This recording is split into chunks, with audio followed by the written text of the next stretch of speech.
Muy buenas noches para todos. Es un gusto poder saludarlos. Es una gran alegría darles la bienvenida a esta segunda temporada de nuestras noches de teología y espiritualidad. Yo soy Pacho Bermeo y para mí es una gran alegría saludar a todos aquellos que se están conectando en paralelo, en vivo y en directo a través de las diferentes plataformas de quienes se han aliado para hacer llegar hasta ustedes esta semana de profundización, de encuentro con Dios, de conocimiento de mayor teología en torno al gran tema de la esperanza. Estas personas aliadas y estas instituciones son el Centro de Evangelización y Catequesis de la Arquidiócesis de Manizales en Colombia, el SECAM, la revista Rayo de Luz en la República Dominicana, la misión Somos Uno en el Brasil, que tiene su sede en Río de Janeiro, la Pastoral de Laicos de la Diócesis de Zipaquirá, y además tenemos la alegría de contar con el respaldo y el aval académico de la Facultad de Estudios Bíblicos, Pastorales y de Espiritualidad de Uniminuto. Así que es una alianza entre todos nosotros el poder compartir esta semana, en donde vamos a estar meditando desde la comprensión de esa frase tan bella que el Papa Francisco compartió en una homilía en Santa Marta, recién empezando su pontificado, donde él decía que la esperanza es esa virtud riesgosa. Y como estamos en la última semana de este año litúrgico, preparándonos para el comienzo del nuevo a partir del próximo domingo, que es el primer domingo de Adviento, pues nada mejor que hablar sobre la esperanza y cómo el Señor, de múltiples maneras y a través de su santidad el Papa Francisco, nos invita a ser portadores y a encarnar la esperanza como una virtud riesgosa en este tiempo de pandemia, en este tiempo de caminar. Y hoy tenemos la dicha, como ustedes se acaban de dar cuenta, de quienes nos van a acompañar.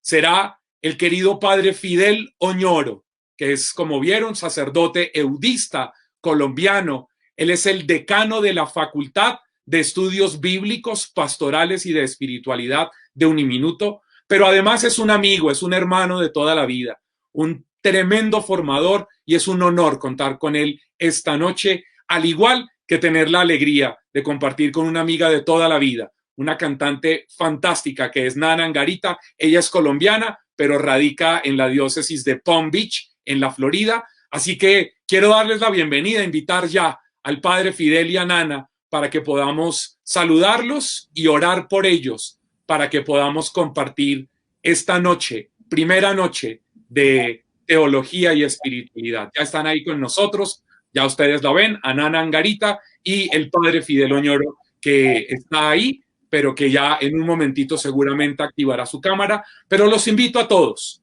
para que juntos oremos dándole gracias a Dios por la vida de estos dos servidores que nos adentrarán en la experiencia espiritual de Dios en esta primera noche.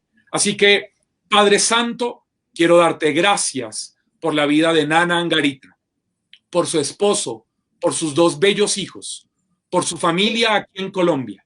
Quiero darte gracias porque a través de ella has llevado tu voz, a través de la música, por medio de su ministerio, a tantos lugares durante tantos años. Y quiero darte gracias también por la vida del querido padre Fidel Oñoro, por su servicio en la predicación, en la formación, en la enseñanza, en la academia, en la pastoral, por su llamado especial al acompañamiento y al servicio al clero en tantos lugares del mundo. Gracias porque nos permites contar con ellos esta noche. Permítenos a nosotros también abrir nuestra mente y corazón para que tu palabra, enseñanza, tu palabra predicada, tu palabra que nos va a llevar desde la escritura hasta tu palabra cantada, anunciada a través de la música, sea para nosotros remanso, oasis y fundamento para vivir en la esperanza. Todo esto te lo pedimos a ti, que eres digno de toda gloria y majestad, por los siglos de los siglos. Amén. Bienvenidos todos y los dejamos en manos del padre Fidel Oñoro.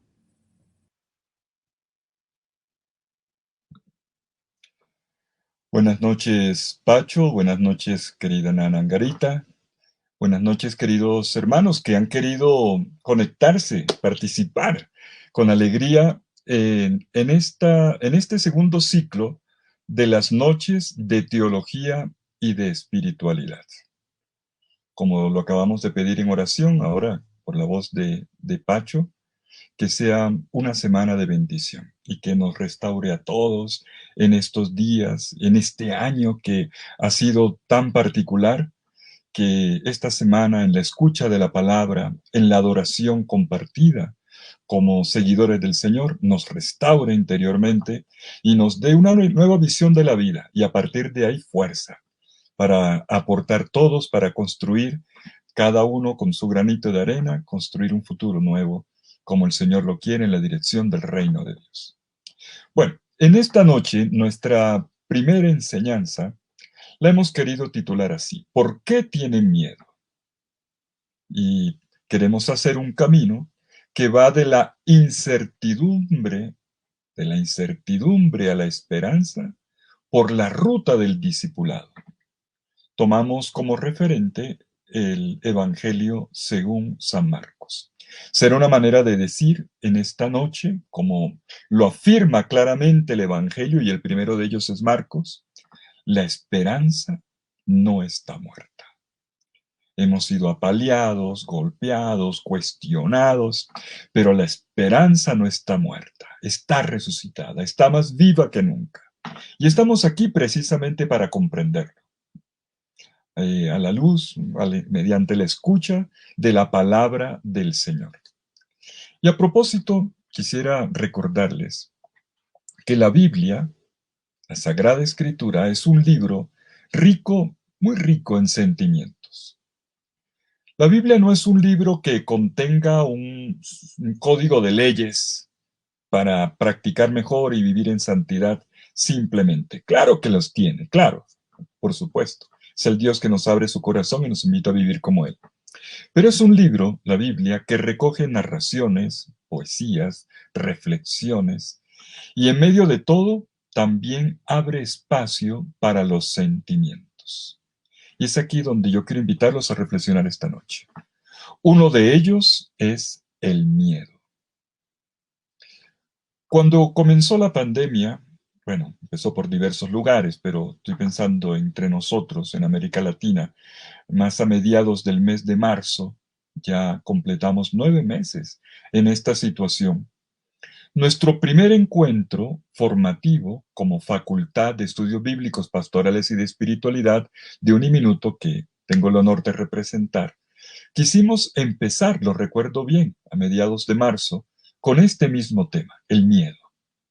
Y recuerdo bien que lo acompañamos enseguida con una lección sobre el Salmo 91, que todos conocemos, creo que de memoria. Tú que habitas al amparo del Altísimo, que vives a la sombra del Omnipotente, di al Señor: refugio mío, alcázar mío, Dios mío, confío en ti.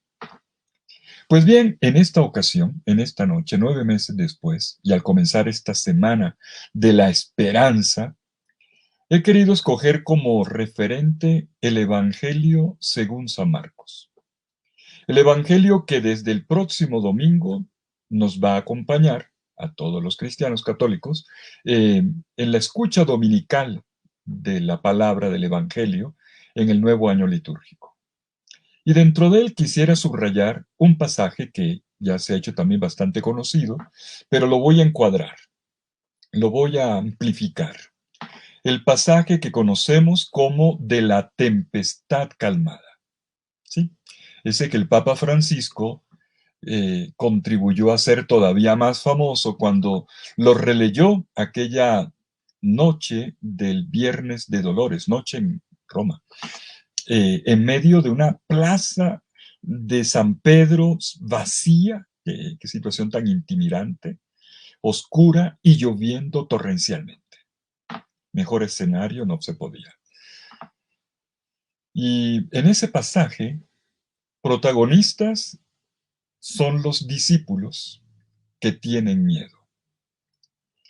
Me habría gustado en esta noche poder conectar dos pasajes que siempre me gusta conectar: el de la noche de los discípulos en medio del mar, que además no es una, son varias noches, y la noche de Jesús previa a su pasión en el huerto de los olivos, donde también se abre a partir de su relación con el Padre, a partir de un estremecimiento total por el miedo por parte de Jesús, el Hijo de Dios, abre un horizonte impresionante de esperanza.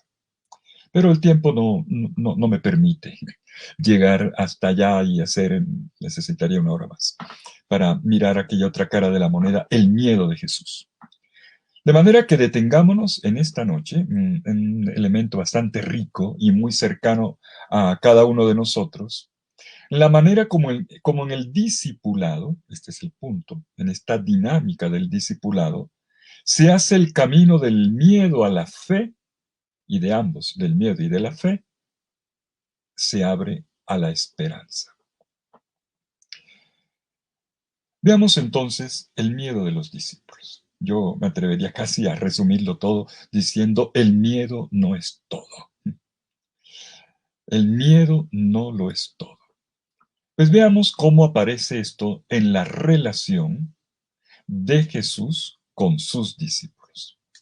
Y comencemos con una primera escena del mar en el Evangelio según San Marcos. El Evangelio, de hecho, comienza a orillas del mar. Vámonos al primer capítulo. Cuando Jesús da sus primeros pasos en la predicación de la buena nueva, del Evangelio, recorriendo la orilla del mar de Galilea, y allí llama a sus primeros discípulos. 4 fueron los primeros. Jesús había sido previamente, nos lo ha dicho rápidamente Marcos, había sido bautizado por Juan en el Jordán y luego fue tentado en el desierto durante 40 días. Enseguida comenzó su ministerio y el narrador Marcos nos lo presenta con estas palabras muy sintéticas como es propio de él. Dice, después que Juan fue entregado, vino Jesús a Galilea y predicaba la buena nueva de Dios diciendo, dos puntos, abre comillas, el tiempo se ha cumplido, el reino de Dios está cerca, conviértanse y crean en la buena nueva. Con este sumario ya se nos abre el Evangelio. Con este sumario se nos dice qué hace Jesús, que es lo propio de Jesús. Y justo enseguida, en continuación, vemos el efecto. Se narra el primer episodio de su ministerio, en el capítulo 1, versículos 16 al 20, que dice así, y mientras pasaba junto al mar de Galilea, Jesús vio a Simón y Andrés, el hermano de Simón, que echaban las redes en el mar, pues eran pescadores. Y les dijo Jesús, síganme, en griego deutohopisomo, vengan detrás de mí, y haré que lleguen a ser pescadores de hombres. Y al instante, esta expresión es muy de Marcos, agita el tiempo, acelera el tiempo, eutis se dice en griego, y al instante dejaron las redes y le siguieron. Y pasando un poco más adelante, vio a Santiago, el de Zebedeo, y a Juan, su hermano, que estaban en la barca remendando las redes. Y enseguida, de nuevo, eutis, enseguida, es muy de Marcos, y enseguida, al instante, los llamó.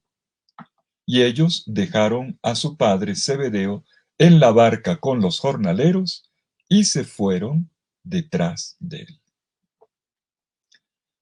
Bueno, lo habrán notado, ¿eh? Este evangelio no habla de miedo, todo lo contrario, pero nos ayuda a captar por qué papel juega el miedo en la vida de los discípulos. Vamos para allá.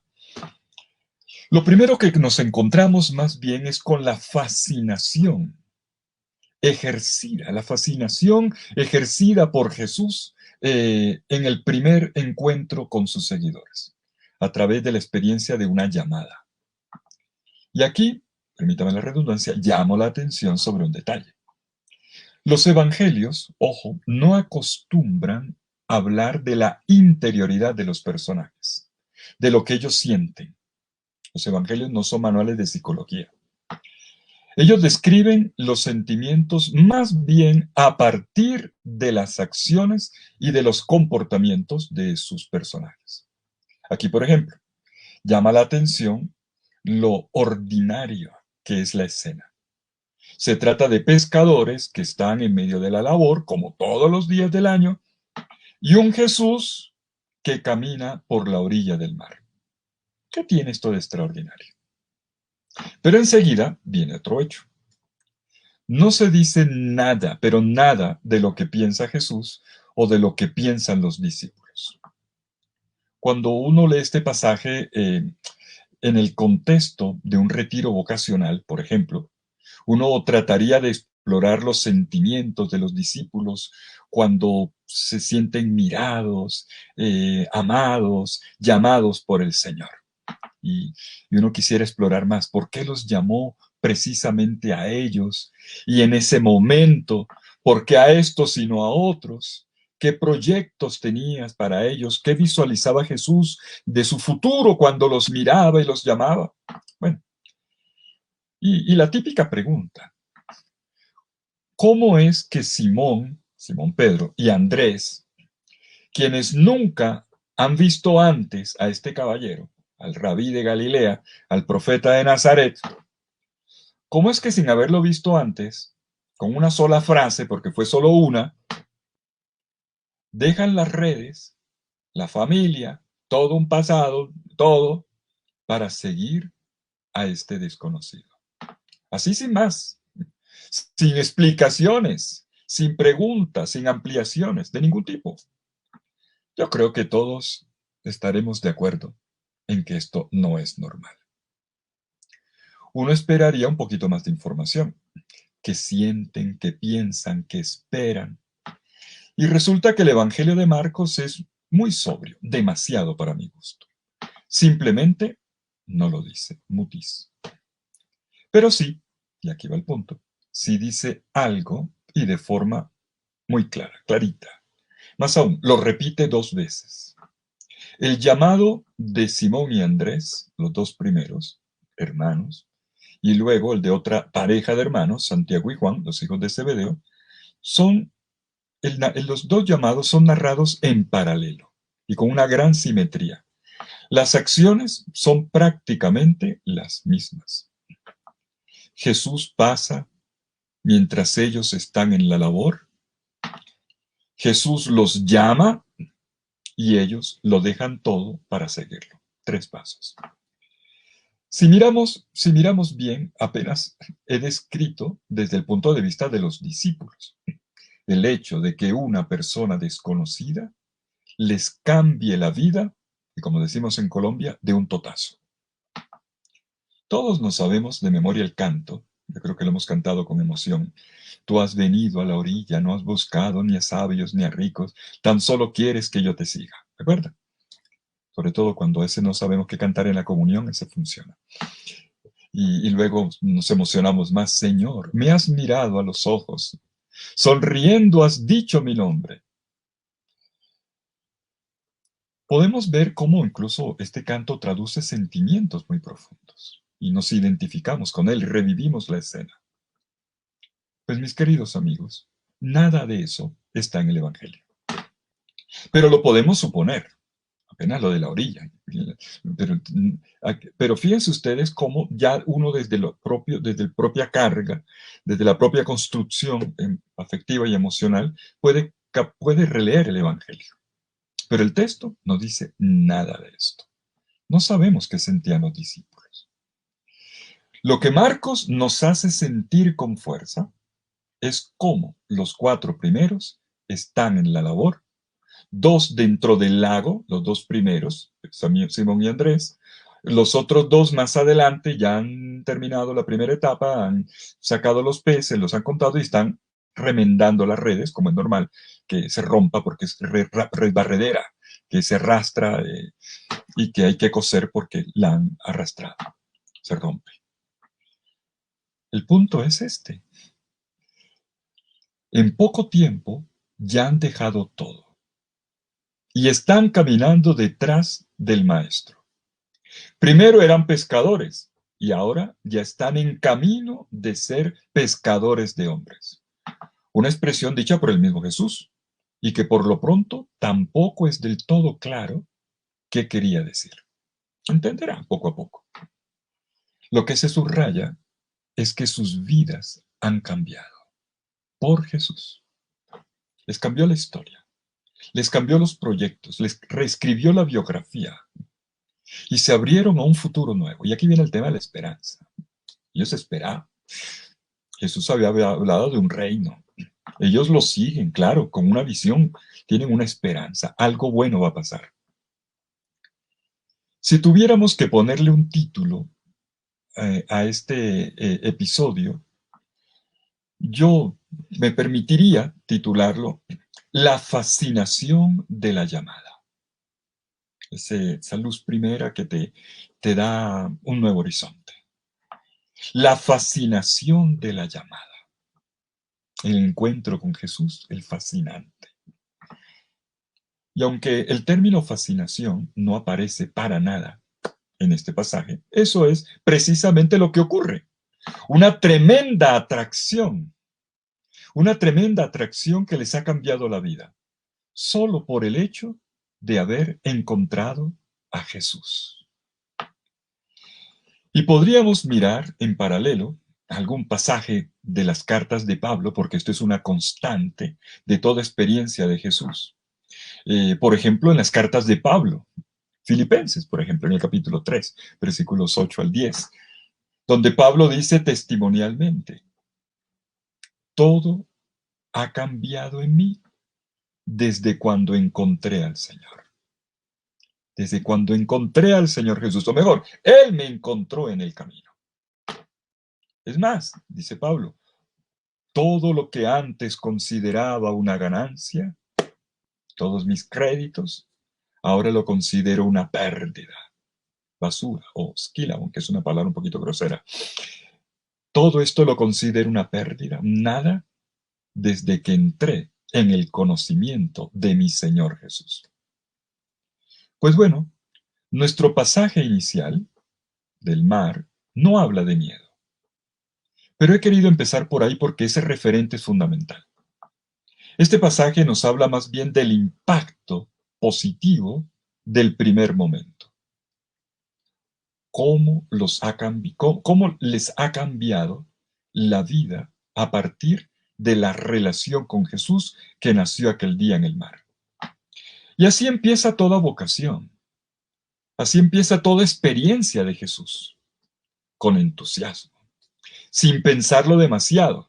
Claro, porque en este tipo de cosas, cuando se piensa mucho al inicio, no se da el paso, no se da el paso. Después ya tú vas encontrando todos los argumentos, todas las razones y el camino todo se te va recomponiendo y tú dices, sí Señor, valió la pena. Los discípulos se fían de Jesús, se arrojan en Jesús. Tengamos presente esto. Y demos ahora el segundo paso, pero no perdamos de vista el primero. Vamos ahora a pasar al capítulo 4. El capítulo 4 de este mismo Evangelio de Marcos, en los versículos 35 al 41. Los discípulos habían dejado la barca, ¿se acuerdan? Y de nuevo los vemos subirse a la barca. Y uno dice, al final, ¿la dejaron o no la dejaron? De nuevo están subidos en la barca. Dice el texto. Aquel día, llegada la tarde, Jesús les dice, crucemos a la otra orilla. Ya esta frase es fenomenal. Nuevo horizonte. Vamos a otra orilla. Esta es la esperanza. Y despidiendo a la muchedumbre, acaba de ocurrir la multiplicación de los panes, 5,000 caballeros, sin contar las señoras y los chicos. Bueno, despidiendo a la muchedumbre, le llevaron en la barca tal como estaba. ¿Y qué dice? Tal como estaba. ¿Y cómo estaba? Y le acompañaban otras barcas. Y se levantó una gran tempestad de viento y las olas se echaban encima de la barca hasta el punto de que la barca ya se inundaba. Él estaba en la popa, durmiendo sobre un cabezal. Y entonces le despiertan y le dicen, Maestro, ¿no te importa que perezcamos? Y puesto de pie, increpó al viento y dijo al mar: calla, enmudece. Y se calmó el viento y sobrevino una gran calma. Entonces les dijo: ¿por qué están asustados? ¿Todavía no tienen fe? Y se llenaron de gran temor y se decían unos a otros: ¿quién es este? ¿Quién es este que hasta el viento y el mar le obedecen? Fíjense ustedes, aquí está la frase que he escogido como título de la enseñanza de esta primera noche de teología y de espiritualidad con el tema de la esperanza. ¿Por qué tienen miedo? Estamos en el mismo mar, allí donde Jesús, en el mismo espacio donde Jesús los había llamado, donde les había iluminado los ojos, donde les había alegrado el corazón, donde les había redireccionado el mapa de la vida. Allí donde ellos dejaron las barcas, las redes, las familias, para correr detrás del Maestro, fascinados por su persona y su predicación del reino. Y ahora el sentimiento es el polo opuesto, todo lo contrario, el miedo. Literalmente, el texto griego del Evangelio de Marcos es fuerte. ¿Por qué están tan asustados? Ti deiloi este, en griego, ti deiloi este, que también podríamos traducir: ¿por qué son tan cobardes? A ellos se les descompuso todo, todo, todo se les desplomó. El Nuevo Testamento utiliza toda una terminología riquísima, además, diversos términos para referir este tipo de sentimientos. Aquí, por ejemplo, no dice temor. Deja la palabra temor, phobos, para el final del pasaje, en el versículo 41, donde el narrador va a decir: y se llenaron de gran temor. Pertenece al vocabulario, pero no es lo mismo que miedo, que es más bien la sensación, aquí el temor es más bien la sensación de estar delante de alguien inmenso, de alguien muy grande que te supera, alguien tan grande tan grande como para poder ser comprendido. Eso es. Y por eso cuando en el Antiguo Testamento Dios se revela, esta palabra es muy frecuente. Dios se revela ante el destinatario y el destinatario reacciona con temor. Y Dios le dice: no temas. Se repite esa palabra. Y en el Nuevo Testamento igual, igual. Es lo que el ángel Gabriel le va a tener que decir a Zacarías en el templo cuando se le aparece junto al altar: no temas. O también a la misma María de Nazaret frente al desconcierto inicial después de las primeras palabras. Pues bien, aquí, en medio del mar, Jesús le va a decir: ¿por qué? ¿Por qué están miedosos? Es creo que la mejor traducción. ¿Por qué están miedosos? La expresión es explícita, sin ambigüedad. Aquí no hay segundas connotaciones. Todo comienza con algo que no te esperas. No tanto el hecho de la tempestad, que es obvio, no es algo común en Galilea. Decimos mar de Galilea, pero es un lago de 21 kilómetros de longitud, de largo por 17 de ancho, depende la altura del agua según las lluvias que haya habido. Pero ese es el promedio. O sea, no es una gran extensión. Y sin embargo, ocurren eventualmente algunas tempestades. Yo mismo, una vez, nunca me imaginé que le iba a ver de cerca y ver si es verdad. Y fue interesante porque estaba al lado de mi maestro, el canadiense Marcel Baudry, de famoso arqueólogo, que nos explicaba cómo realmente era posible que esto ocurriera. Y realmente ocurre. Pero no es frecuente. Además, no solamente no es frecuente, sino que aquí estamos ante una tempestad que en la forma como es narrada, se nos dice estaba complicada de manejar, ya lo superaba. Dice el narrador que era grande, que las olas estaban reventando contra la barca, como cachetadas, palazos, y que a cierto punto ya la barca estaba anegada. Es una barca relativamente pequeña, esto no es un transatlántico, apenas para las dimensiones del lago. y para la necesidad. Si las olas son más altas que la barca, pues no es una buena cosa. Pero digo que lo que más causa extrañeza para los discípulos no es tanto la situación meteorológica, sino lo que hace Jesús, o mejor, lo que no hace Jesús. Lo que ellos no se esperan, miren que lo compleja de esta relación con el maestro, lo que ellos no se esperan es que, y aquí ya está el término esperanza también, lo que no se esperan es que Jesús no esté haciendo nada. Eso no les cabe en la cabeza. Jesús está en la popa, recostado en un cojín y durmiendo. ¿Cómo así? Y entonces los discípulos vienen a sacudirlo y le lanzan un juicio muy duro en la cara. Maestro, ¿no te importa que perezcamos? O sea, ¿no te importa que nos muramos?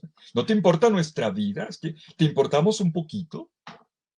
Que estemos perdidos al borde de la muerte. ¿Y tú durmiendo? Los estudiosos a lo largo de los siglos le han echado cabeza a este hecho tan extraño. Si el mar está en tempestad, y como ya lo hemos recordado, no cualquier tempestad, si el barco ya está comenzando a hundirse, ¿cómo hacía Jesús para seguir durmiendo? Y bueno, hay hipótesis todas las que quieran. Muchas, muy bonitas, por cierto. Pero una de las hipótesis más curiosas dice que Marcos, en realidad, no está contando el hecho de que Jesús esté durmiendo, sino que son los discípulos los que lo interpretan de esta manera cuando lo ven durmiendo. O sea, es la lectura que los discípulos hacen de. Y esto se deduce, esta interpretación es de Rudolf Pech, y se deduce de lo que se escucha de los labios de los discípulos cuando sacuden al maestro. Para ellos, Jesús, mejor dicho, a Jesús ellos no les importa para nada. Jesús no ellos no le importan a Jesús. Ese es el punto. Señor, ¿no te importa? Tú que tú todo lo puedes, ¿cómo no haces algo? ¿No te importa que perezcamos? Y es como si se dijera, nosotros nos estamos muriendo, mira, y a ti no te importa nada. Y Jesús se despierta y después de calmar la tempestad, que además le exhorta como con las mismas palabras con que había reprendido al endemoniado en la sinagoga de Cafarnaúm, como si fuera el símbolo del mal allí presente. Bueno, Jesús continúa para darle un regaño a los discípulos. Solo con su palabra calma el mar, como en el relato de la creación. El caos con la palabra de Dios se ordena. Algo así.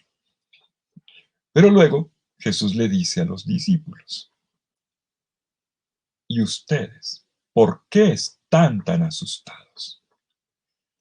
La tempestad la llevan ustedes por dentro. Pero fíjense la pregunta, ¿por qué están tan asustados? Digo, vaya pregunta, Señor. Tratemos de hacer el ejercicio como si estuviéramos allí. Hombre, es de noche. La oscuridad es total, que ni luna ni estrella, nada. Estamos en una tempestad con el agua pasando encima. Las olas te pasan por encima, agua por todos lados. La barca se está hundiendo, está yéndose a pique. Y Jesús pregunta, ¿por qué están asustados? Suena como una pregunta banal, ¿verdad? Pero también es una pregunta dura, muy dura, sobre todo por lo que contiene. Viene enseguida. No, todavía no tienen fe. Me devuelvo un momento a la primera escena del mar. Ellos dieron muestra de fe cuando el maestro los llamó, vengan detrás de mí. Ellos creyeron en el maestro.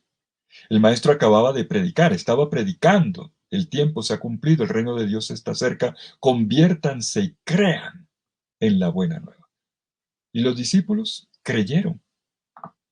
creyeron en la buena nueva, en el Maestro, siguiéndolo. No diciendo simplemente con la linda boca yo creo. No, era una fe en camino, en acción. Y ahora Jesús le dice, no tienen todavía fe. La deducción es clara. El miedo de ustedes, dice Jesús, me deja entender que todavía no tienen fe en mí. Ojo, no dice que tengan poca fe, como en el Evangelio de Mateo, el paralelo, hombres de poca fe. Aquí no es esto. Ni tampoco como en el paralelo de Lucas. ¿Dónde está la fe de ustedes? Esa la tienen, pero no la usan. Aquí en Marcos es cruel, es muy duro. Es que no la tienen, sencillamente no la tienen. Es decir, ustedes que están conmigo, que lo han dejado todo por mí, que vivieron conmigo aquel momento tan fascinante, ustedes no confían en mí. Están conmigo, pero no confían en mí.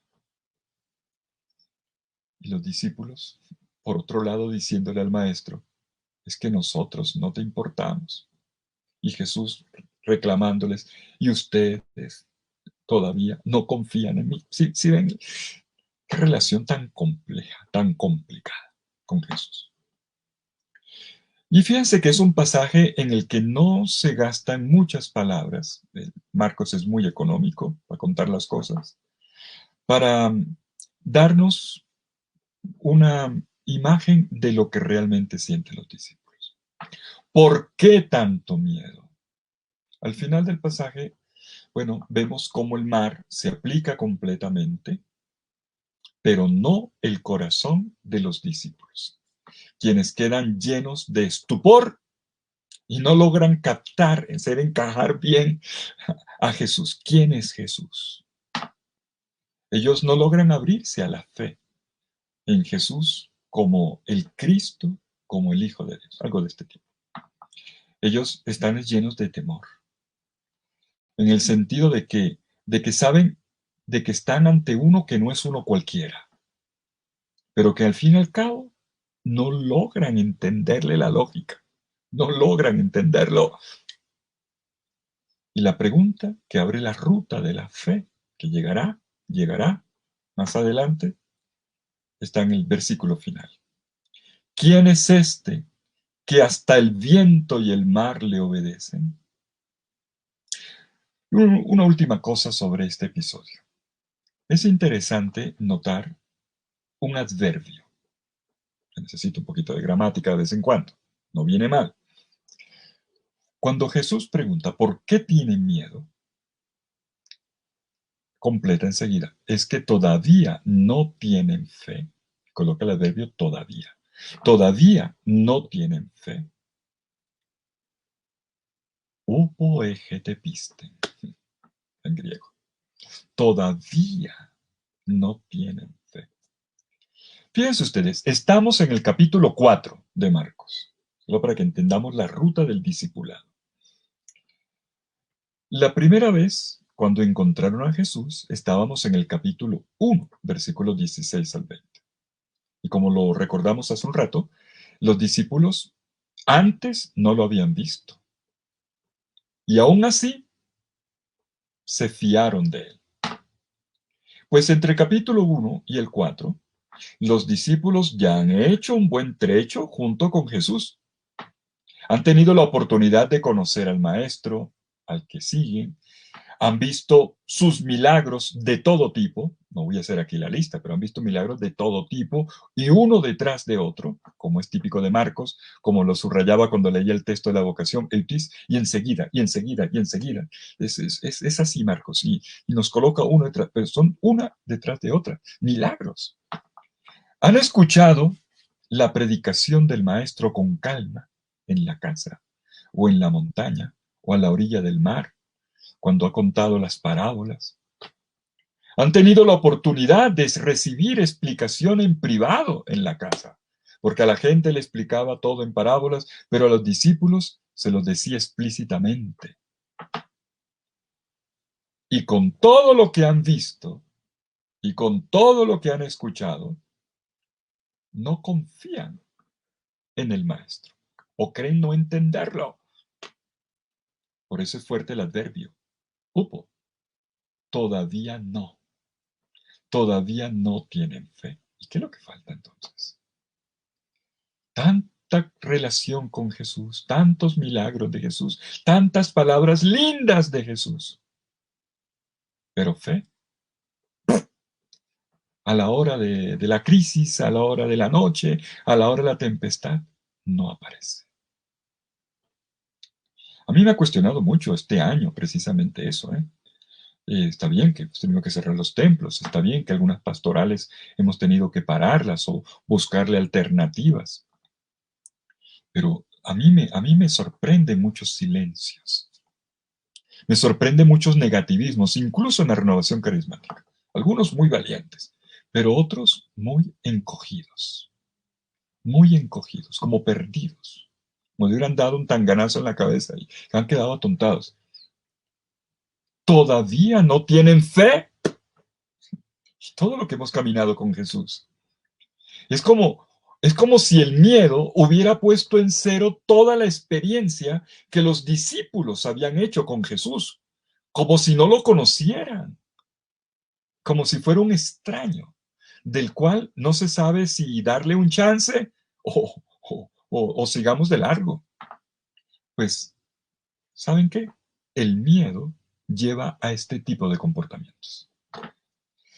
Y si seguimos leyendo en orden la narrativa de Marcos, bueno, necesitaremos la noche entera para poder hilar todo, pero permítame simplemente subrayar lo fundamental. Podemos ver, siguiendo el hilo de la narrativa, cómo a partir de aquí, de esta primera tempestad, vamos a tener muchas otras tempestades. Las incomprensiones entre Jesús y los discípulos se multiplican como como si se constatara lo que ya se puso en evidencia en aquella noche en medio del mar. 2 veces más en el mismo mar. Es que cada vez que se meten al mar, algo malo pasa. Impresionante este Evangelio de Marcos. Tenemos 3 travesías del mar y las 3 travesías son terribles, son conflictivas. Ya vimos la primera, la del capítulo 4, versículos 35 al 41.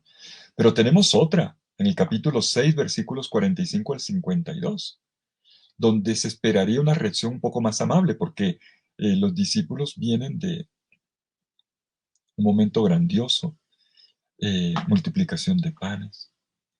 O la del capítulo 8, versículos 14 al 21, después de la segunda multiplicación de los panes, donde va a saltar por los aires el conflicto con el maestro y donde Jesús le va a lanzar 7 preguntas. Ya antes les había dicho que tenían el corazón endurecido, pero esta vez en Marcos 8:21 ya Jesús se les impacienta. 7 preguntas. Tienen ojos y no ven, tienen oídos y no oyen, y se acuerdan y al final les dicen, ¿y todavía no entienden? Cuando uno cree que ya han llegado los discípulos a la confesión de fe, con la famosa declaración de Pedro en Marcos 8:29, tú eres el Cristo. En realidad, el panorama sigue igual de oscuro, o peor. ¿Recuerdan ustedes en Marcos, como entre los capítulos 8 y el capítulo 10, en la subida a Jerusalén, en los 3 anuncios de la pasión? El primero es el mismo en Cesarea de Filipo. Después de cada anuncio de la pasión, Jesús tiene que reprenderlos. Jesús se ve obligado a regañarlos, porque ellos hacen todo lo contrario de lo que el maestro dice, porque no entienden su camino, porque tienen comportamientos que no condicen con la enseñanza. Es difícil construir una relación con Jesús. Es lo que el evangelista Marcos nos dice. Es difícil construir una relación comunitaria, sostenible, iluminada, proyectada. Qué difícil. Nos encontramos con que hay puntos de vista contrarios, y aquí no es entre ellos, contra el maestro. Aprender la lógica dulce del evangelio. La resistencia para simplemente confiar y dejarse guiar, de que el maestro no te está llevando hacia un futuro oscuro, hacia un abismo, hacia un desconocido. Confía, créele a tu maestro. Pero uno de los problemas mayores es que en medio de estas dificultades, los discípulos no hablan con Jesús. Por ejemplo, después del segundo anuncio de la pasión, algunas tenemos las reviradas de Pedro, pero fíjense ustedes después del segundo anuncio de la pasión en Marcos 9:32, donde el narrador les toma la foto. Jesús acaba de anunciar otra vez más que va hasta Jerusalén, que allí lo van a entregar a las autoridades, que lo van a matar, pero que él va a resucitar. ¿Y qué dice el narrador? ¿Qué dice Marcos? Dice, pero ellos no entendían sus palabras y temían preguntarle. Miren dos aspectos. Por una parte, no entienden. Normal. Pero por otra, no se atreven a preguntar. Menos normal. Y de esta manera, la distancia entre Jesús y los discípulos cada vez es mayor. Hasta que en el huerto de los olivos, qué lástima que esta noche no lo puede leer, y hasta que en el huerto de los olivos, llegamos al momento cumbre, cuando se dice, Marcos 14:50, la frase más dura de todo el Evangelio. Y abandonándolo todos, huyeron. En griego es interesante. Callafentes autón, éfigon, de nefuga, éfigon, pantes, todos. Como bien sabemos, esta frase es irónica. Es tremendo este Marcos, porque transcribe la misma de aquella mañana del día de la vocación. La escena con la que empezamos. Pero la reescribe al revés. Ambas están en paralelo, el comienzo y el final. Al principio dice, ellos dejaron todo para seguir a Jesús. Ahora este punto hacen lo contrario. Dejan a Jesús para huir todos y en la dirección contraria. Dejan todo para seguir a Jesús, primer día, y el último día dejan a Jesús para huir todos. Y los discípulos se vuelven expertos en renuncia. Renuncian a la barca, a las redes, al trabajo, a la ganancia, al papá, a Zebedeo, a la familia, a todo. Y al final renuncian incluso a Jesús. ¡Wow! Y este podría ser el final del camino de los discípulos. Pero no es así. Aquí viene el principio de esperanza, que es propio del Evangelio, donde los discípulos están viviendo también un camino de pasión, que se convertirá luego en una apertura hacia la resurrección. También ellos, aún en medio de esta confusión, como escribe un amigo mío, yo estimo mucho, el paulino Giacomo Perego, que dirigió durante tantos años la revista Familia Cristiana en Italia y actual provincial de los paulinos en Italia. Él escribió su tesis doctoral sobre esto y la tituló en italiano La nudità necessaria, la desnudez necesaria. Me encanta ese trabajo, me encanta. Yo lo molestaba mucho cuando lo escribía, decía, Giacomo, tú tienes algún problema, todo el tiempo escribiendo sobre esto y sobre el joven desnudo, te voy a acusar con tus superiores. Él se reía. Y él encontró muy bien en su lectura, en su estudio tan científico del Evangelio de Marcos, cómo precisamente lo que a los discípulos les pasa y que parece tan escandaloso, como lo titula le pone como título en su tesis, era necesario. También es necesario pasar por el escándalo. También es necesario algún día estrellarnos, incluso llegar a días de lágrimas con el Señor. Pero es allí cuando se toca fondo, cuando se abre una luz. El mismo camino por el que pasa Jesús, de despojo para luego ser revestido, para ser revestido de gloria en la resurrección. Y esto es lo que encontramos en el capítulo 16 de Marcos. Cuando la mañana del tercer día, después de la muerte de Jesús y el primer día de la semana, las mujeres van al sepulcro llevando los aromas y las flores. Se encuentran, oh sorpresa, la piedra está corrida Hemos hablado de eso hace poco. Y se encuentran con el joven que representa aquí la gloria, Jesús, incluso puede ser hasta el mismo resucitado. No, no es el resucitado, imagen del mensajero, el mensajero de Dios que viene a traerles la buena noticia de la resurrección. El joven sentado, el Neaniscos, les dice que no tengan miedo, que Jesús ha resucitado. Y entonces le da la orden. Versículo 7 del capítulo 16 de Marcos. Pero vayan y díganle a sus discípulos y a Pedro que Él va delante de ustedes a Galilea, allí lo verán como les dijo. Jesús los vuelve a llamar. Cuando se ha cerrado incluso en el camino mismo de los discípulos toda expectativa, cuando han tirado la toalla, cuando han salido corriendo, cayendo y no quieren saber más nada, todo vuelve a comenzar. Jesús les renueva la vocación. Jesús vuelve a confiar en ellos. Pero reconstruyámoslo bien. Vamos llegando al final. El camino de Jesús con los discípulos comenzó con una inmensa confianza. Luego vimos cómo llegaron a sentir miedo, y bien grande, como lo vimos en la escena del mar, de la tempestad en medio de la noche.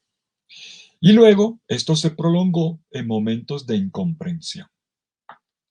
Y como son discípulos, aprendices, pues bueno, quien se equivoca se levanta o corrige, quien se cae se levanta, y se espera que aprendan, se espera que recapaciten.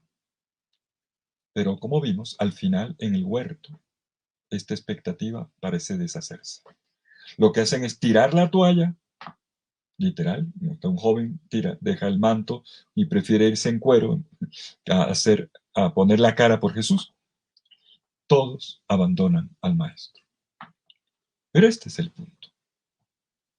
Parece, pero no es el fin. Esto es propio de la experiencia de Dios en Jesús de Nazaret. Cuando crees tocar fondo, incluso hasta en relación con Jesús, la última palabra no es la tuya. Es la de Jesús. Como vemos aquí, es Jesús quien los invita a encontrarse con Él de nuevo en Galilea, allí donde Él los va a preceder.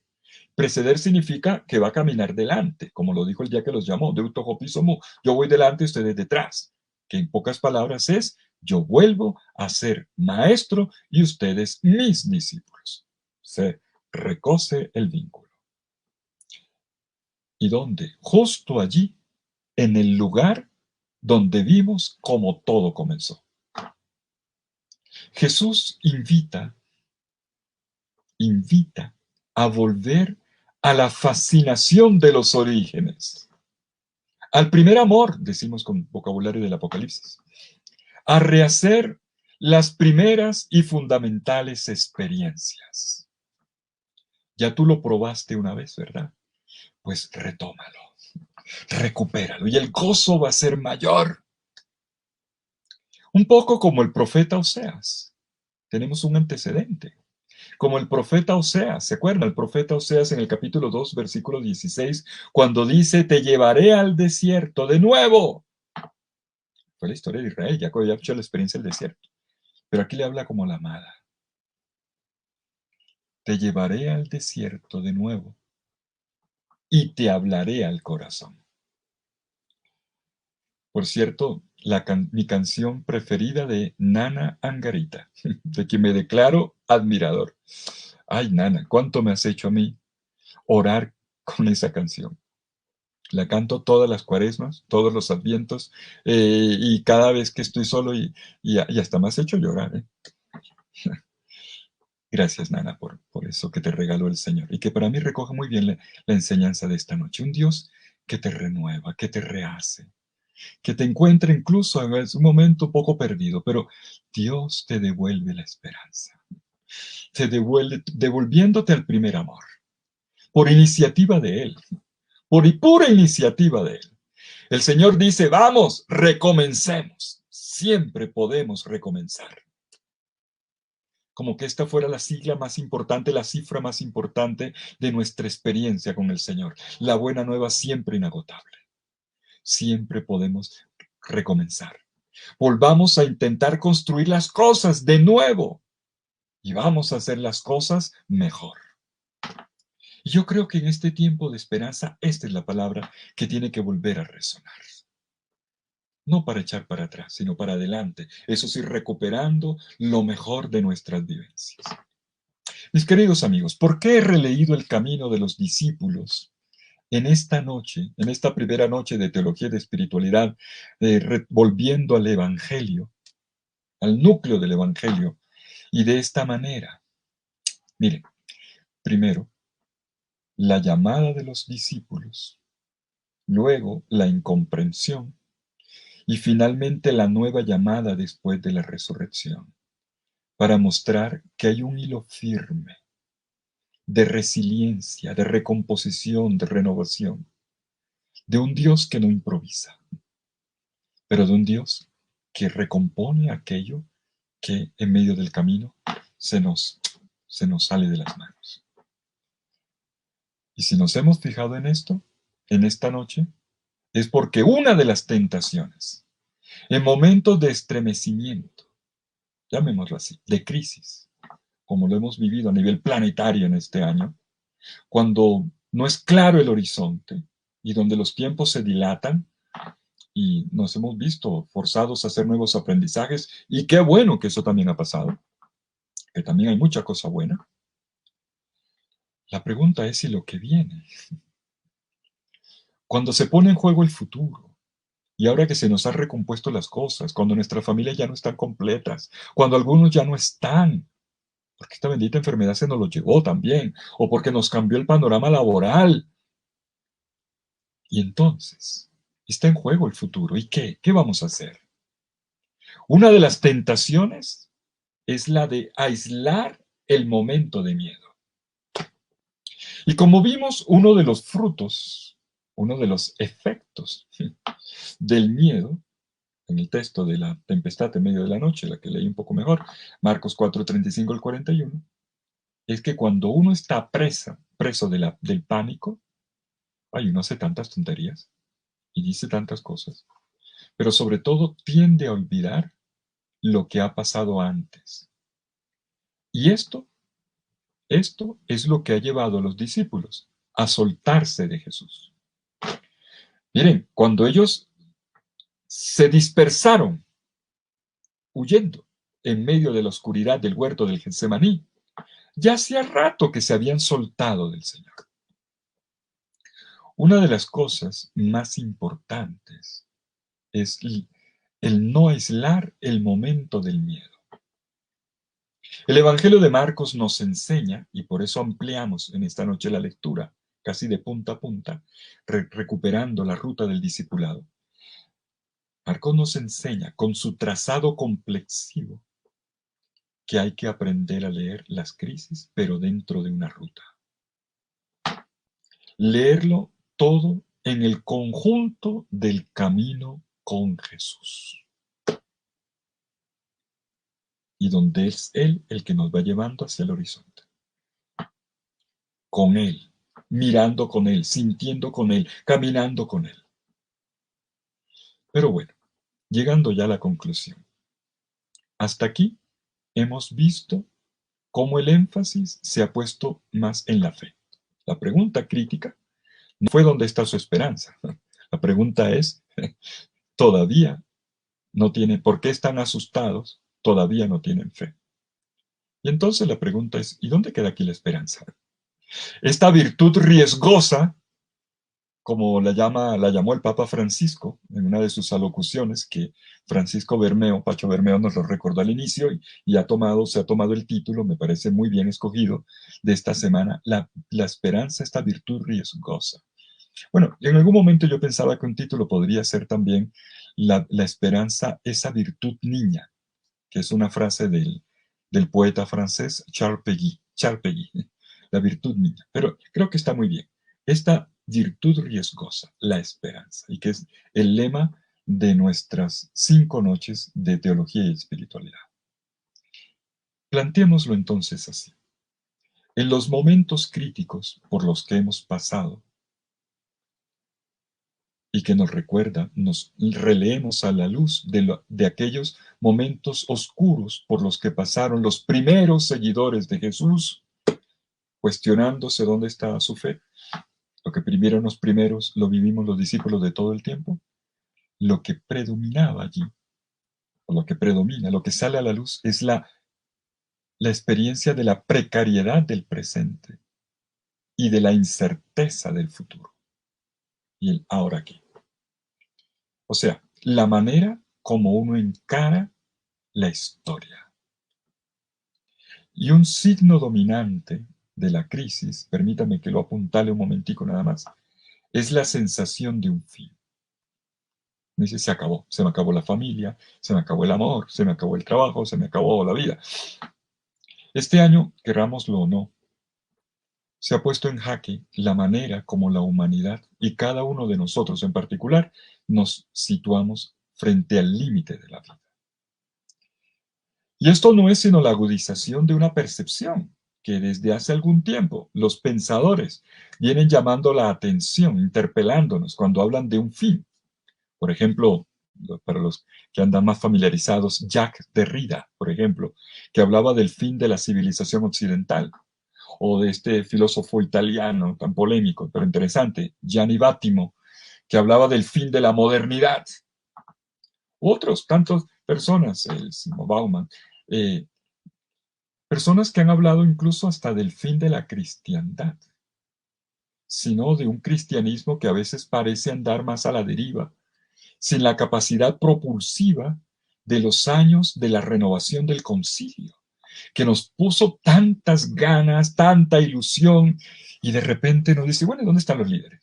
¿Y dónde están aquellos que nos motivaron tanto? Muchos se retiraron, otros colgaron la sotana, muchos grupos se han deshecho, ¿y dónde están los momentos bonitos, los congresos, las cosas? ¿Qué pasó?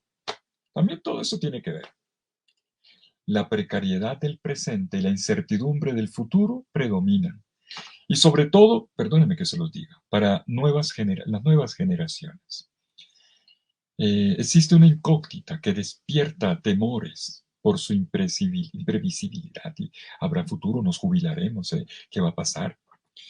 Por todos estos horizontes asfixiados que caracterizan y que uno ve tanto en las noticias, en las protestas sociales. Vivimos en un mundo en fuga, que parece escapar a nuestro control y evitar que entendamos hacia dónde vamos o que nos pongamos de acuerdo hacia dónde vamos. Hay un ensayo de un pensador, a mí me gusta mucho leerlo, Marc Augé, un ensayo titulado Los nuevos miedos. Uy, cómo me lo he disfrutado en este tiempo de pandemia. Y él se atreve a denunciar que hoy le tenemos más miedo al vivir que al morir. En particular, nuestros hijos, bueno, los de ustedes, se dejan vencer por algo que ni siquiera pueden nombrar y mirar a la cara, pero lo experimentan como destructivo. Lo que antes la filosofía llamaba el niquilismo, que ahora tiene nuevos nombres, que ha tenido tantas formas de expresión incluso social, fenómenos interesantes. El punto es aquello que nos impide cualquier búsqueda de sentido y de felicidad, y que hay que resolver de alguna manera. En sus formas recientes es la sensación de desencanto. Y sentimos la necesidad de volver a los referentes, pero ¿cuáles? ¿Pero cuáles? Y es aquí donde la teología tiene mucho que decir, la espiritualidad tiene mucho que decir, el evangelio tiene mucho que decir. Por eso creo que hoy más que nunca, tenemos que recuperar el camino de los discípulos. Así nos hayamos estrellado, así hayamos tirado la toalla, así de pronto nos hayamos desencantado. Qué importante es volver a abrir al horizonte. Y ante la pregunta, ¿por qué tienes miedo o de qué tienes miedo? Déjate interpelar por esta otra pregunta. ¿Qué puedo esperar? O mejor, todavía, ¿qué podemos esperar juntos? Y aquí el plural es importante, importantísimo. Recordemos que las escenas que hemos analizado en el Evangelio de Marcos no son experiencias individuales, ni una es individual, todas son colectivas, mejor todavía comunitarias. Es una pregunta que a veces es muda, que con dificultad he escuchado y que siento resonar en encuentros y diálogos, sobre todo con algunos chicos más jóvenes, por no decir los seminaristas con los que vivo. Es la pregunta más profunda que ni siquiera a veces se consigue articular fácilmente. ¿Qué podemos esperar juntos? ¿Qué podemos esperar? La esperanza, de hecho, no es una actitud que uno asuma o rechace de un tajo, sino que es el fruto de un discernimiento, de una expectativa basada en un pensar, en un reflexionar, en un escuchar, en un contrastar experiencias y también como un ejercicio de gran responsabilidad, pero que parte de un creerle al Señor, de una oferta de vida, de una ruta. Y por eso, fe y esperanza van de la mano, como hemos querido verlo en esta noche. No lo olvidemos, lo humano no está hecho de una vez por todas, es un devenir que necesita de una orientación y de un maestro y de un Señor, que necesita también de nuestra parte de una planificación, de un propósito por el cual trabajar, de un ideal para encontrar sentido. Y el Evangelio es nuestra riqueza, es nuestra oferta, es nuestro anuncio. Como lo hizo Jesús en el camino con sus discípulos, aun cuando a veces no lo entendían. Pues saben, tenía razón Fredor Dostoyevsky cuando decía que vivir sin esperanza es imposible. Y tiene razón, porque a las personas a las que se les quita la esperanza se vuelven agresivas, violentas, apáticas, hasta el punto de caer en una especie de angustia autodestructiva. Sin embargo, hay una comprensión errónea de la esperanza de la que hay que tener cuidado. La de quienes se esfuerzan constantemente más allá del presente, sin captarlo, sin visión, sin entender que hay una irrepetibilidad, cuando dicen por ahí nueva normalidad, como si las cosas las pudiéramos repetir. O al revés, la de quien solo quiere vivir en la añoranza del pasado, forzándose así a vivir una existencia triste, anclada, escondida en un futuro anterior que no necesariamente era el mejor. La esperanza nace de esta visión de conjunto y el Evangelio nos da el horizonte. Viene de esta visión complexiva de quien sabe rescatar los pasos dados y que entonces de la mano con Jesús proyecta hacia adelante. No se vive esperando vivir, preparándose siempre y en vano para una felicidad que nunca llega. Mis queridos amigos, esperar es un arte. Es el arte del Evangelio. Es estar listo para lo que todavía no ha nacido.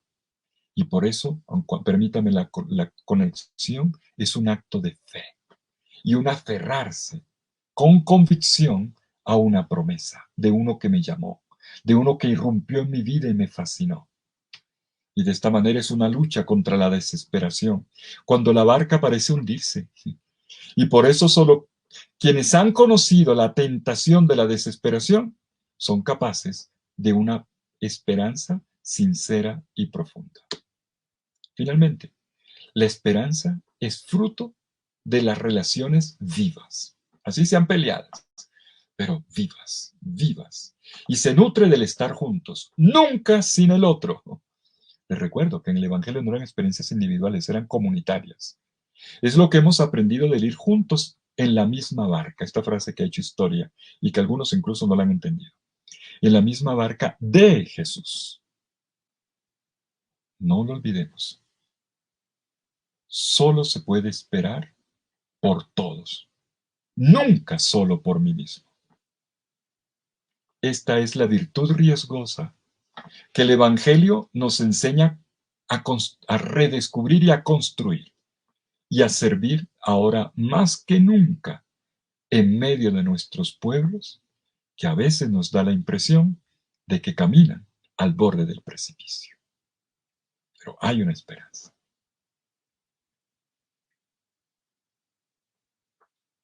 Pacho, te devuelvo la palabra.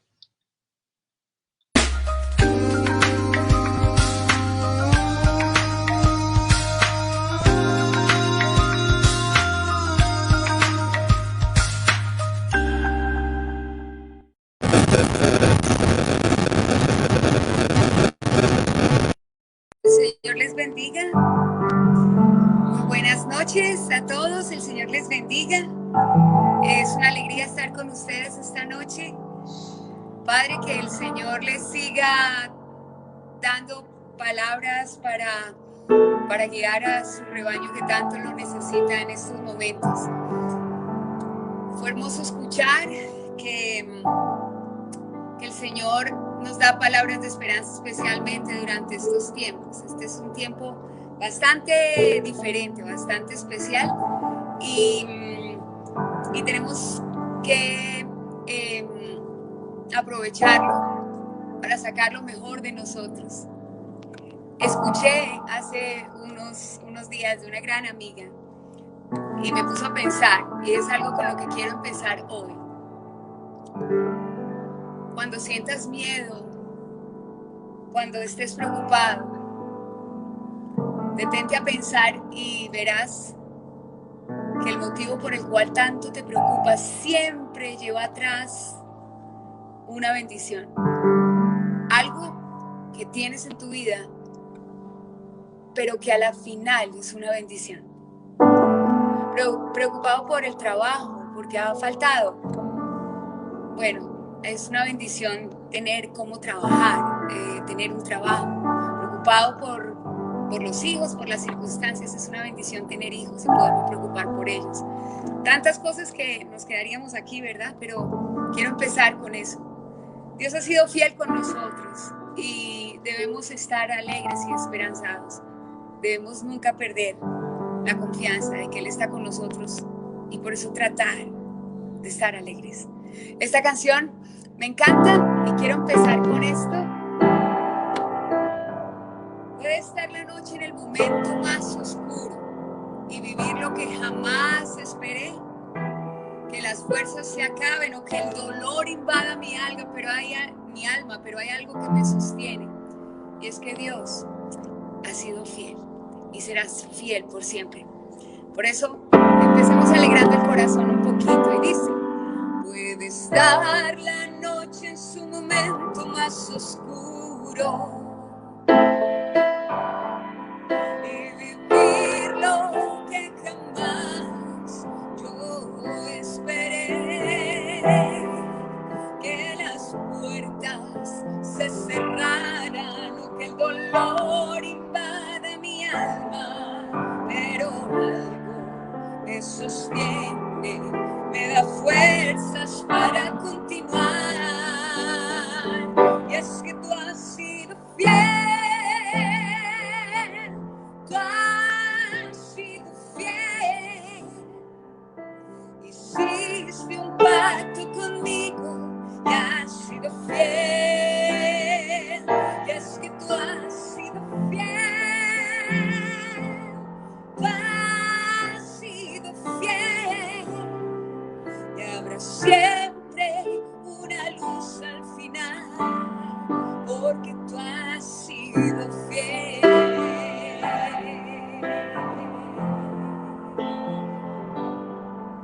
Y si hoy miro atrás, veo claro tu amor de siempre por mí, y aunque no entienda de mil cosas el porqué,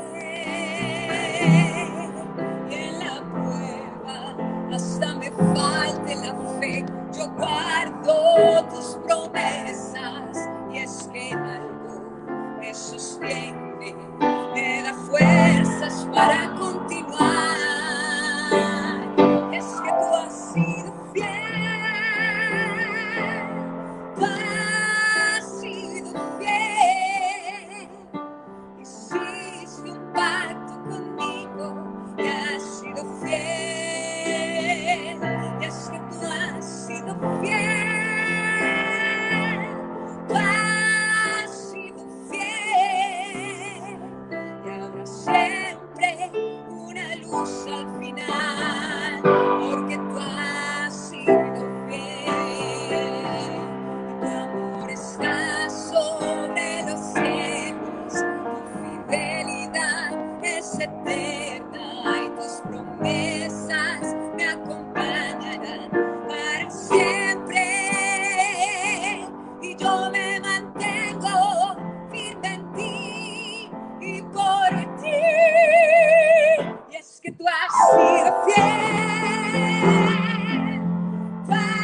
sostendrá, y mi corazón en ti firme estará, porque tú has sido fiel.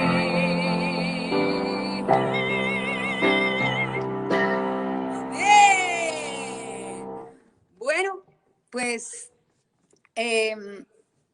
quiero empezar recordando que el Señor ha sido fiel con nosotros y quisiera que cada uno de los que está escuchando en este momento recuerde y haga el ejercicio de contar sus bendiciones. A mí me ha servido en muchos momentos de mi vida. Me ha servido contar, detenerme, respirar y decir, todo esto ha hecho bueno el Señor por mí. Y vale la pena no temer, porque han sobrado las razones y sobran las razones para amarle. Me despierta cada mañana. Me ha regalado los anhelos más profundos de mi corazón. Y yo quisiera que tú también lo pienses y te darás cuenta que el Señor ha hecho cosas hermosas para contigo. Me enterneció escuchar, Padre, que Aquí estoy ha sido una canción que le ha acompañado durante su ministerio. Por favor, no deje de rezar por mí cuando la escuche, por favor. Por mis hijitos, por mi familia y por el ministerio que Dios me ha encomendado. Pensé, por supuesto, en cantarla hoy, claro que sí. Porque pienso que una de las características para no temer es confiar y abandonarse. Y esas son características del amar con todo el corazón. Y vale la pena todos los días decirle al Señor que aquí estamos y que le pedimos que nos enamore para poder confiar. Aquí estoy, Señor, pidiéndote me enamores. Llévame al desierto, háblale a mi corazón, pronuncia mi nombre, Señor. Aquí estoy, Señor, pidiéndote me enamores. Llévame al desierto, háblale a mi corazón, pronuncia mi nombre, Señor. Háblame, amado mío, quiero escuchar cuáles son tus caminos. Quiero entender cuánto esperas de mí. Háblame, Señor, enamórame de ti.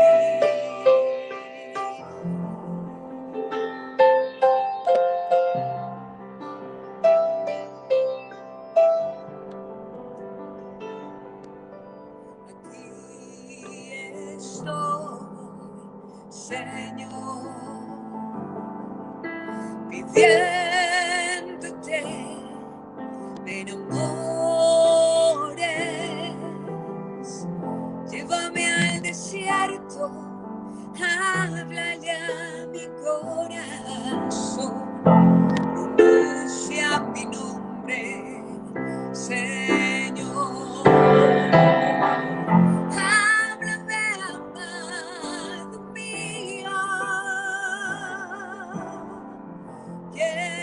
Escuchar cuáles son tus caminos. Quiero entender cuánto esperas de mí.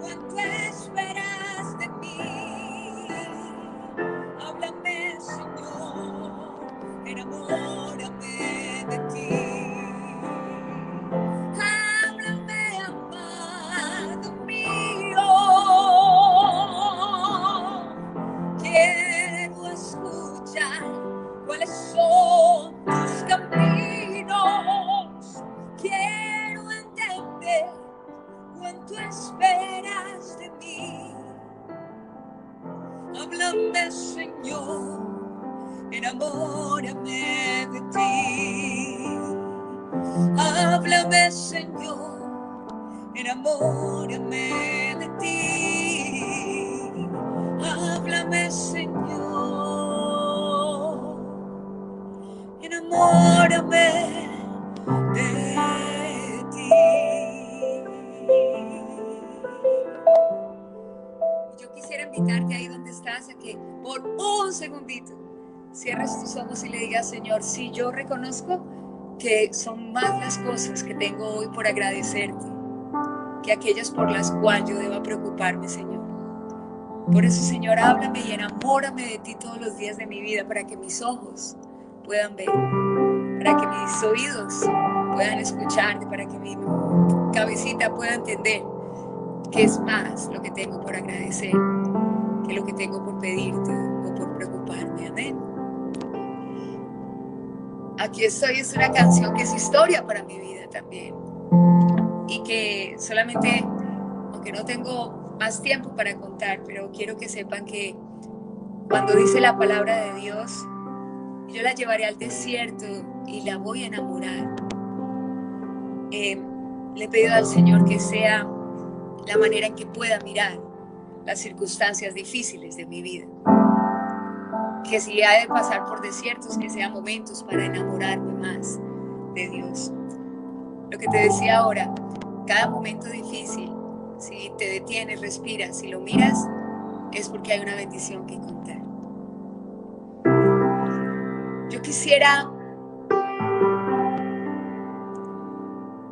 hoy meditar contigo que la palabra de Dios dice: pide y Dios te dará, busca y encontrarás, llama a la puerta y se te abrirá, porque el que pide recibe, y el que busca encuentra, y el que llama a la puerta se le abre.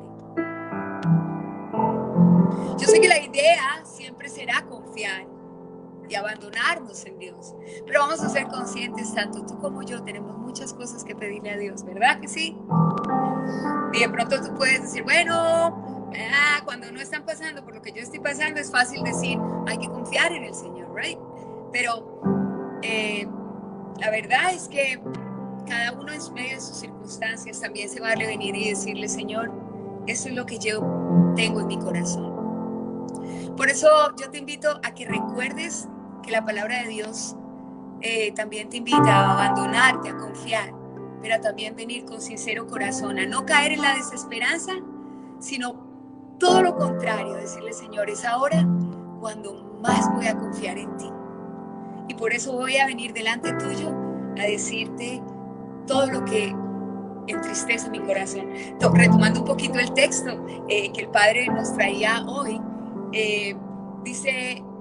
Hay una parte del texto que donde Señor, no te preocupas por nosotros, y como que para mí eso es un lamento que dice que es más bien decirle: yo sé que tú estás para mí, póngame cuidado porque yo sé que tú me amas. Así que esto dice: pide y Dios te dará, busca y encontrarás. Llama a la puerta y se te abrirá, porque el que pide recibe, y el que busca encontrará. Pide y Dios te dará, busca y encontrarás.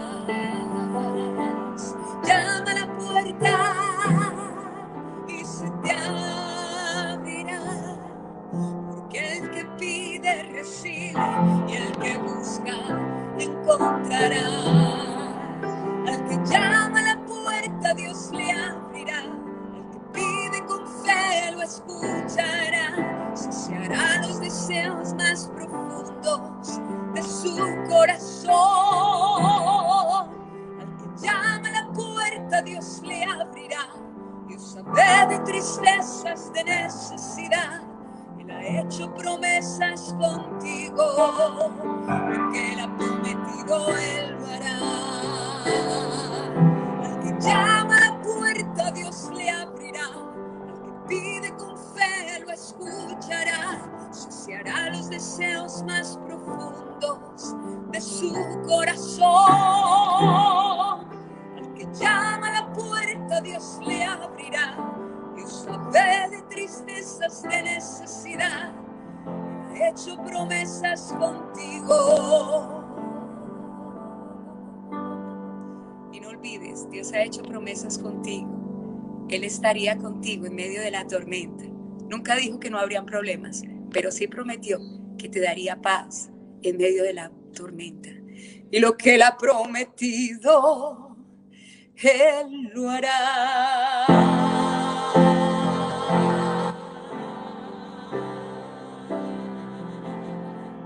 Amén, amén y amén.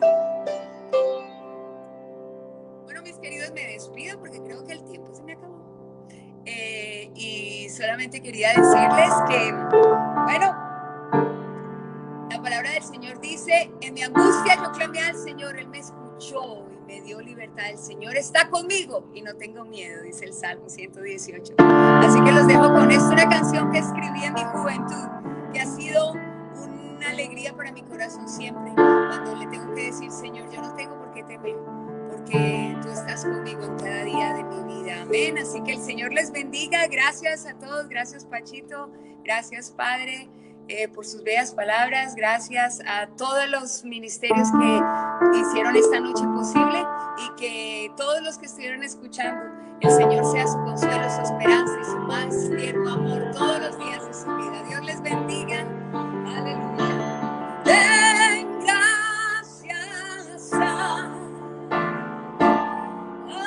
Señor, porque es bueno, porque su amor es eterno, porque ha engrandecido sobre nosotros su misericordia y su fidelidad es para siempre, y su gran amor se esparcirá por los siglos. Amén. Den gracias al Señor, porque es bueno, porque su amor es eterno, y porque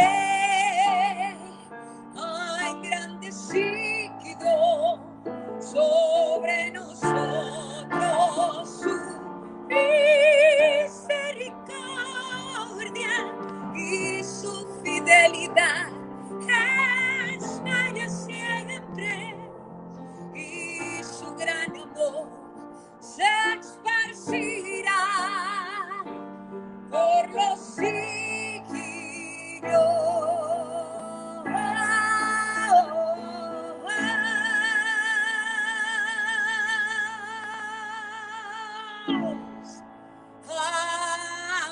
Amén. Den gracias al Señor, porque es bueno, porque su amor es eterno, porque ha engrandecido sobre nosotros su misericordia, su fidelidad es para siempre, y su gran amor se esparcirá por los siglos. Amén. En mi angustia yo clamé al Señor, y Él me escuchó y me liberó. El Señor está conmigo, no temeré. En mi angustia yo clamé al Señor, Él me escuchó y me liberó. El Señor está conmigo, no temeré. Den gracias al Señor, porque es bueno, porque su amor es eterno, porque ha engrandecido sobre nosotros su misericordia, su fidelidad es para siempre.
Qué maravilla comenzar esta segunda temporada de Noches de Teología y Espiritualidad así.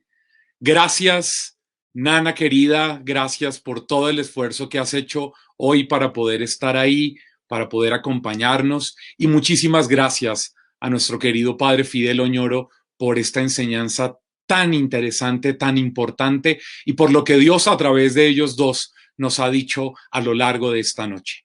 Los invito a todos para que le cuenten a mucha gente, para que sepan que lo de hoy está grabado ya y va a quedar después de terminar la transmisión en todas las plataformas desde donde se emitió, pero además, pues que mañana continuamos con otra de las noches de teología y espiritualidad. Estamos recién empezando, así que gracias a todos por acompañarnos y que esto sea para vivir la esperanza, esa virtud riesgosa. Que tengan todos muy buena noche.